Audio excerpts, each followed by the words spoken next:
makes no sense how these fucking things come to be. It's so weird. It's like eyes. Like, oh, humans are awesome. Our eyes are also shit. Like, some animals can like see miles in the distance, or like sharks can smell like a drop of blood. I can't smell shit. I'm also allergic to everything. Like, I walk outside and I sneeze. It's like, good, glad.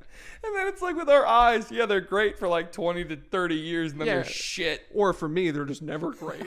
Like, bro, that's so true. We have so many defects. Like, even the things that we are good at, which is like nothing.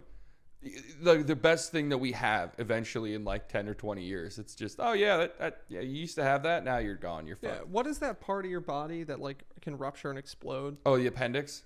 The appendix, no, there's also a part too, there's like on your stomach. Is it the appendix can explode because that's an organ. No, there's a part of your stomach that can get like filled with shit and infected and it explodes too.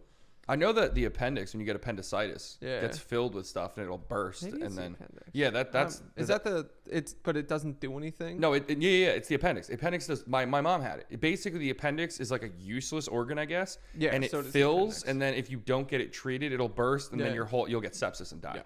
So why? Apparently, from what I know, I didn't know what it was called, but I guess it's the appendix. It used to be for plant storage. Like, it would ferment plants because old humans needed to do that. Yeah. But we don't need to do that. But it's a vestigial armament. That's what they're called. Things that have evolved and make no sense. Nipples. Male nipples don't do anything. That is true. Those don't make any sense. Armament, whatever how you pronounce that. Yeah, but you'd look weird without nipples. Yeah. You would look really weird. You look smooth. You look like an otter. Well, what about the first animal that made a dick? Like, where did that come from? Dude. It was just like, fuck it. Hello, ladies. Like, how did it grow one? Like, not even trying to be weird, but the first animal that had a dick, where did that come from? So, okay, this is going to be completely unfounded, but with confidence, people believe me, that I assume it came from, like, a way for fertilization is, like, you lay eggs and something comes over and just, like, sprays semen on it. Like, no dick really involved. And I assume it just slowly evolved from there. That, like, some stuff with spraying. There's a type of fish. I forget what it's called. Think fish. Frogs do it too.